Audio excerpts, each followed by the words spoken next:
তারপর হিন্দু ধর্মে ছোট বাচ্চাদেরকে পবিত্র করতে হলে, মেধাবী করতে চাইলে গোবরের স্তূপ করে ওখানে ফেলে দিতে হয়। ওই বাচ্চা ছুটে আসবে, কান্না করবে, আবার ফেলতে হবে। ওর গা গোবর দিয়া একেবারে বিউটি পার্লারিং করে তারপরে ওর গোসল করাইলে ও খুব ভালো হয়ে যাবে। এরকম আইডিওলজি তারা বিলিভ করে। তো এটা একটা প্রাণীর মল কারো গায়ে মেখে পার্লারিং করা, এটা কি আমাদের আকলে ধরে? আমাদের ধর্মে এরকম কোনো বিধান আছে?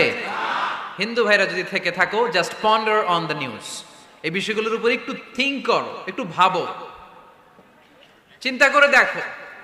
ইসলাম হচ্ছে দ্বীনুল ফিতরা, স্বভাব সুলভ ধর্ম। এইখানে মনে মানে না এরকম কোনো বিধান আল্লাহ দেয়। ইসলামের একটা বিধান বলতে পারবেন যে হুজুর এটা আমার রুচিতে নেয় না, দেখাইতে পারবেন? কিন্তু অন্য ধর্মের এরকম অনেক বিধান আছে যেটা রুচিতে নেয় না। হিন্দু ধর্মের অনেক ভাইরা আমার আলোচনা শোনে, অনেক হিন্দু আমাদের হাতে মুসলমান হয়, আলহামদুলিল্লাহ। হিন্দু ধর্মের প্রতি শ্রদ্ধা রেখেই বলছি, তাদের ধর্মে একটা বিধান আছে যে আপনি ভালো হিন্দু হতে চাইলে আপনাকে গোমূত্র পান করতে হবে, মানে গরুর পেশাব পান করতে হবে। এবং অবাক করা কাণ্ড, তারা ইন্ডিয়া থেকে এটাকে রপ্তানি করে ইউরোপ আমেরিকাতেও পাঠায়।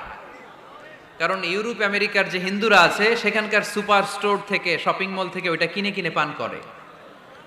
আপনারা যদি বলে এই যে এক বোতল নিয়ে আসছি গরুর পেশাব, এটা খাইলে তোর 1 কোটি টাকা দিব, খাইবেন? আমি কমু তুই নিয়ে আইসোস, তুই খা, ঠিক কিনা? কারণ আমাদের রুচিতে এটা ধরে না, ইসলাম এটা আমাদেরকে শিখায় নাই। তো ইসলামটা হচ্ছে রুচিসম্মত ধর্ম, স্বভাব সুলভ ধর্ম। 7 নাম্বার হচ্ছে দ্বীনুল ইলম, এটা জ্ঞানের ধর্ম, জ্ঞানের উপর প্রতিষ্ঠিত। এই ধর্মের প্রথম কথা হচ্ছে পড়ো। প্রথম কথা কি? আরবিতে কি? বিসমি রাব্বিকাল্লাযী, read in the name of your lord who has created. পড়ো তোমার প্রভুর নামে যিনি তোমায় শিখিয়েছেন। সুবহানাল্লাহ পড়েন। আবু দারদা রাদিয়াল্লাহু তাআলা আনহু বলতেন, কুন আলিমান, আলেম হও, আও মুতাআল্লিমান, অথবা আলেমের ছাত্র হও, আও মুত্তাবিআন, অথবা আলেমের ফলোয়ার হও, আও মুহিব্বান, অথবা আলেমকে ভালোবাসো, ওয়ালা তাকুনিল খামিস, 4টা হইও, 5 নাম্বার হইও না, ফাতাহলিক, তাহলে ধ্বংস হয়ে যাবা। 5 নাম্বারটা হচ্ছে আলেম বিদ্বেষী, খবরদার আলেমদের পিছনে লেগো না, তাহলে তোমার দিন দুনিয়া আখিরাত সবটারে বরবাদ করে দিবে কে? এটা নলেজের উপর বেস করে ধর্ম, এখানে উল্টাপাল্টা কথা বলার সুযোগ। 8 নাম্বার এই ধর্মের বৈশিষ্ট্য হচ্ছে দ্বীনুস সালাম, এটা শান্তির ধর্ম। আওয়াজ করে বলেন দ্বীনুস সালাম।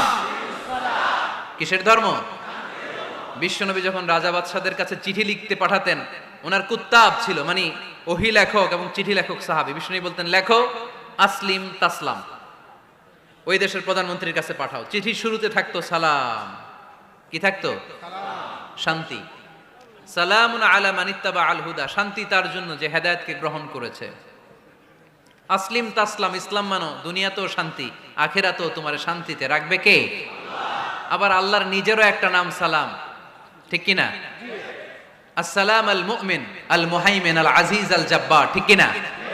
আবার আমরা যখন একজন আরেকজনের সাথে দেখা হয় আমরা কি বলি? জোরে বলেন, কি বলি? আবার যারা, যে মুক্তিযোদ্ধারা দেহের তাজা রক্ত বিলিয়ে দিয়ে কবরে শুয়ে আছে, তাদেরকে আমরা কি বলি? ভাষা শহীদদেরকে আমরা কি বলি?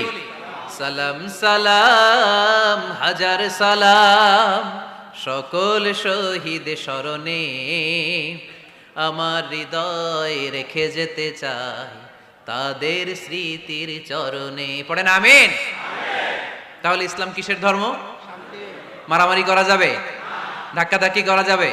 বিশৃঙ্খলা করা চলবে? 9 নাম্বার বৈশিষ্ট্যের নাম আল ওয়াসাতিয়া। 9 নাম্বার বৈশিষ্ট্যের নাম, একটু কঠিন হয়ে গেছে নামটা না? কঠিন নায়িকাদের নাম, নায়কের নাম ঠিকই আসে, ক্যাটরিনা কাইফ। ক্যাটরিনা কাইফ কঠিন না নামটা? এগুলো মুখস্থ। তারপরে ওই খেলোয়াড়দের নাম মুখস্থ, ওই সেলিব্রিটিদের নাম মুখস্থ, মাগার ইসলামের সুন্দর সুন্দর টার্মিনোলজি, পরিভাষা বের হয় না। এগুলো বের করায় সারমোহন। পাকিস্তানপন্থী, আমরা বাংলাদেশপন্থী, মাঝখানে আমরা জনগণ কি পন্থী? আসুন আমরা বাংলাদেশপন্থী হওয়ার চেষ্টা করি। সম্মানিত ভাইয়েরা, ইসলাম হচ্ছে মানবতার ধর্ম। এজন্য ইসলামের দ্বিতীয় বৈশিষ্ট্যের নাম আল ইনসানিয়া। কি নাম? ইসলামের 3 নাম্বার বৈশিষ্ট্যের নাম হচ্ছে আশ-শুমুল। কি নাম? এবার সাউন্ড কমে আসছে, ঘুমে ধরছে, মশা কামড়ায়, বলেন আশ-শুমুল। আশ-শুমুল মানে হচ্ছে শামিল করা আর কি, অল এনকম্পাসিং সোশ্যাল সিস্টেম। ইসলাম সবকিছুকে শামিল করে। আপনি এমন কোনো প্রশ্ন করতে পারবেন না যে হুজুর এটা ইসলামে আছে যে আমাকে বলতে হবে না, আমি অবশ্যই বলবো ইয়েস। আপনি কাঁথা সেলাই থেকে শুরু করে বঙ্গভবন কিভাবে চালাতে হয় ওইটাও কোরআনে আছে না নাই? রান্নাঘরে কিভাবে মাছ উল্টাতে হয় ওইটা থেকে শুরু করে মহাকাশে কিভাবে বঙ্গবন্ধু স্যাটেলাইট পাঠাতে হয় এটাও আমার কোরআনে আছে না নাই? মা ফাররাতনা ফিল কিতাবি মিন শাই। আমি তো এই কিতাবের ভেতরে কোনো কিছু বাকি রেখে দেই নাই। এখানে আছে অ্যাস্ট্রোলজির কথা, অ্যাস্ট্রোনমির কথা, এমব্রয়োলজির কথা, জুওলজির কথা, বুটানির কথা, সাইকোলজির কথা, মানব প্রয়োজনীয় যা দরকার তার সবটুকুন এই কোরআনে দিয়ে দিয়েছে কে? আল্লাহ। এই কোরআনে শুরু হয়েছে বিসমিল্লাহির রহমানির রহিম দিয়ে, মানে বা দিয়ে। কি দিয়ে? বা দিয়ে। আর এই কোরআনটা শেষ হয়েছে যে সূরা দিয়ে, ওইটার নাম সূরাতুন নাস। ওই সূরার শেষ আয়াতটা এরকম, মিনাল জিন্নাতি ওয়ান নাস। তার মানে কোরআনের একেবারে শেষ হচ্ছে সিন। বার সিন মিলালে কি হয়? এবার বাসে চড়ে ঢাকা যাব, এই বাস না, এই বাস মানে যথেষ্ট, এই বাস মানে কি? এনাফ। দেখবেন খাওয়ার সময় অনেকে আমাদের পাতে তুলে দেয় অনেক কিছু। জামাই বাবাজি খেতে বসছে, শালারা দিতেছে মুরগির রান, খাসির রোস্ট। জামাইকে আর পারি না, বাস বাস বাস, শালা বাবুরা বাস আর দিস না, বলি না? তার মানে জামাইয়ের জন্য এটা বাস, প্লেটে যা আছে যথেষ্ট। আল্লাহ বুঝাতে চাইলেন এই 30 পাড়ায় যা দিয়েছি বাস যথেষ্ট, নতুন করে সমাধানের জন্য অন্য কোথাও চোখ বোলানো লাগবে না। চিল্লা এখন ঠিক কিনা? সমাধান দিয়েছে আল্লাহ এই কোরআনে, সমাধান আর শামিল, অল এনকম্পাসিং সোশ্যাল সিস্টেম সব দিয়েছে, কিছু বাকি রাখে নাই। সায়েন্স থেকে শুরু করে, সমাজ বিজ্ঞান থেকে শুরু করে, গার্হস্থ্য অর্থনীতি থেকে শুরু করে, সাহিত্য থেকে শুরু করে, হিস্ট্রি থেকে শুরু করে, প্রাগৈতিহাসিক বর্ণনা থেকে শুরু করে আমাদের যার যা দরকার তা আল্লাহর কোরআনে আছে না নাই? এজন্য সমাধান খোঁজার জন্য আমরা চোখ রাখবো কোথায়? সমাধান চাও যদি জীবনে মরণে ফিরে যাও, খুঁজে নাও চোখ রাখো কোরআনে। ঠিক কিনা? চোখ রাখবেন কোথায়? নাকি এনটিভির পর্দায়, এটিএন বাংলার পর্দায়, জি বাংলার পর্দায়? সমাধান পেতে চাইলে চোখ রাখবো। সমাধান চাও যদি জীবনে মরণে ফিরে যাও, খুঁজে নাও চোখ রাখো কোরআনে। ঠিক কিনা? তাহলে শামিল সবকিছু আছে এ ধর্মে, ভাগাভাগি করা যাবে না। মসজিদ আল্লাহর দিলাম, বাকিটা আমি নিয়ে নিলাম, করা যাবে?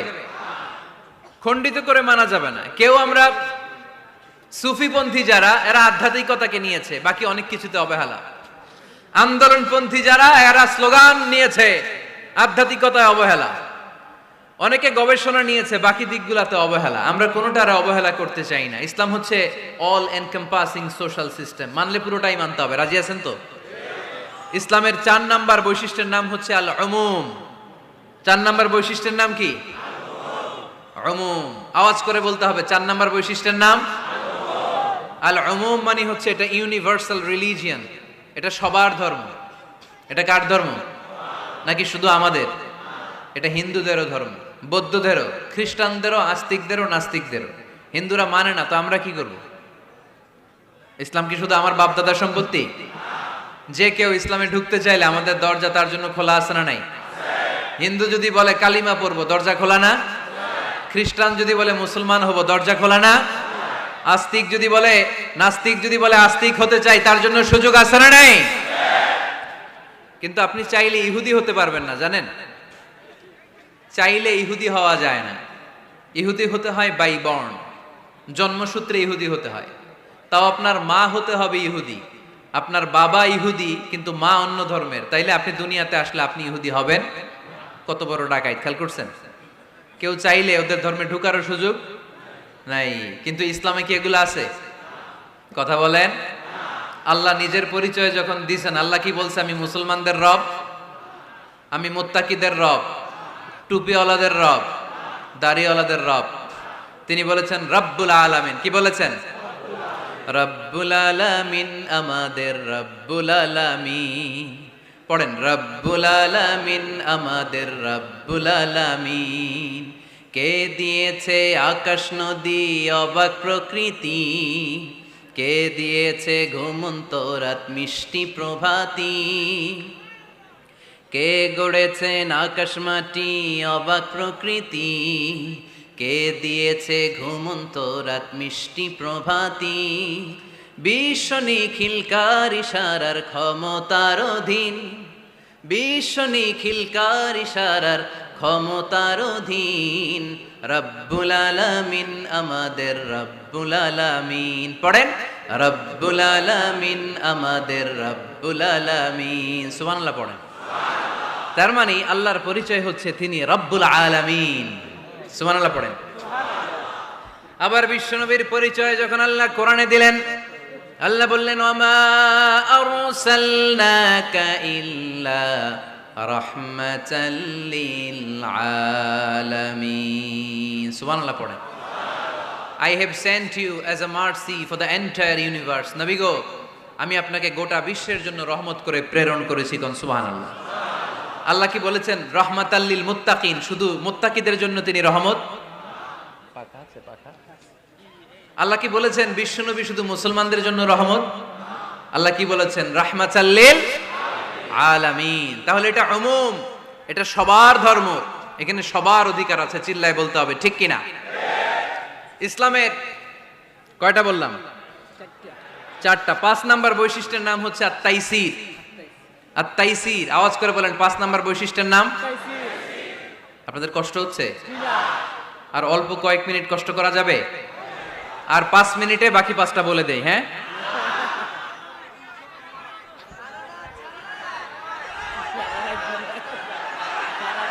সারা রাত, সারা রাত আপনারা থাকেন, আমার একটু জায়গা করে দিন এদিক দিয়ে। আমি এমপি সাহেবরে নিয়ে এদিক দিয়ে চলে যাব। তাহলে 5 নাম্বার বৈশিষ্ট্যের নাম হচ্ছে আত-তাইসির। চিল্লায় বলেন, কি নাম? তাইসির মানে সহজ। তাইসির মানে ইসলাম কঠিন না সহজ? জোরে বলেন। ইউরিদুল্লাহু বিকুমুল ইউসরা ওয়ালা ইউরিদু বিকুমুল উসর। আল্লাহ তোমাদের জন্য সহজ চায়, কঠিন চায় না। ওমা জাআলা আলাইকুম ফিদ-দীনি মিন হারাজ। আমাদের দ্বীনে, ইসলাম ধর্মে কোনো কাঠিন্যতা নাই ভাই। আপনার পাশের ঘরের হিন্দু ভাইটার সাথে যখন কথা বলবেন, প্রথমেই বলবেন ইসলাম খুব কঠিন, নাকি? কি বলবেন? কি বলবেন? সহজ। কতটা সহজ দেখেন। দাঁড়িয়ে নামাজ পড়া কি ফরজ, দাঁড়াতে না পারলে বসে নামাজ পড়লে কবুল করবে কে? আল্লাহ। ওযু করে নামাজ পড়া কি ফরজ। পানি নাই, তায়াম্মুম করলে কবুল করবে কে? আল্লাহ। বিয়েতে মোহরানা দেওয়া কি ফরজ। এখন মোহরানা নাই, এক সাহাবী বললে, ইয়া রাসূলুল্লাহ বিয়ে করব। বিশ্বনবী সাল্লাল্লাহু আলাইহি ওয়াসাল্লাম বললেন, মোহরানা আছে? নাই। কি আছে? কই কিচ্ছু নাই। তো কিচ্ছু না থাকলে বিয়ে করবা কেমনে? কোরআন পারো? সাহাবী রাদিয়াল্লাহু আনহু বললেন, পারি। এক মেয়েকে বললেন, তুমি পারো? কয় না, পারি না। বিশ্বনবী বললেন, আসো বিয়ে পড়াই দে। দুইজনের বিয়ে পড়াই দিলেন। বিয়ে শেষে বললেন, মা, তোমার স্বামীর পার্থিব জগতের কোনো সম্পদ নাই যেটা দিয়ে মোহরানা আদায় করবে। তুমি কোরআন পারো না, কিন্তু তোমার স্বামী সাহাবী কোরআন পারে। সে প্রতিদিন আর রাতে তোমাকে একটু একটু করে কোরআন শিখাইয়া দিবে। এটাই মা তোর বিয়ের মোহর। ইসলাম খুব কঠিন না? আমরা কঠিন বানাইছি মৌলবীরা, ঠিক কিনা? কেউ যদি ইসলামকে কঠিন ভাবে আপনার কাছে উপস্থাপন করে, বাঘের বাচ্চার মতো দাঁড়িয়ে বলবেন, লা ইউকাল্লিফুল্লাহু নাফসান ইল্লা উসআহা। আল্লাহ সাধ্যের বাইরে কারো উপর কোনো নিয়ম চাপায় দেয় না। জোরে কোন ঠিক কিনা?